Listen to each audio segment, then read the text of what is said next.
আমার রবের সাথে আমার কথোপকথনে আমার রব আমাকে যা বলেন, হে আমার বান্দা, আমি জানি কেন তোমার অন্তর এত বিক্ষিপ্ত। আমি জানি কিসের জন্য তোমার এত হাহাকার। দুঃখ পেও না, আমি তোমার পাশে আছি।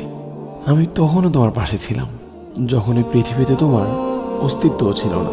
আমি তখনও তোমার পাশে ছিলাম যখন মাতৃগর্ভে এক অচেনা পরিবেশে ছিলে তুমি। আমি তখনও তোমার পাশে ছিলাম যখন তুমি আমায় চিনতেও না। আমি তখনও তোমার পাশে ছিলাম যখন তুমি আমার অবাধ্য ছিলে। আমি এখনো তোমার সাথেই আছি। তুমি ধৈর্য ও সলাতের মাধ্যমে আমার কাছে সাহায্য প্রার্থনা করো। আমি তোমার পাশেই আছি।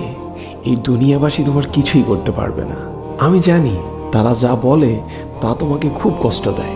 আমি জানি তাদের আচরণ তোমার অন্তরকে ছিন্ন বিচ্ছিন্ন করে দেয়। তুমি শুধু নীরবে সহ্য করে যাও। অচিরেই তুমি জানবে তুমি ভুল ছিলে না।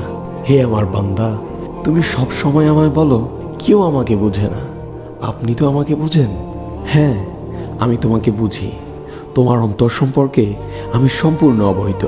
তুমি চিন্তা করো না, অচিরেই আমি তোমার প্রতি এমন অনুগ্রহ নাজিল করব যে তোমার অন্তর প্রশান্ত হয়ে যাবে।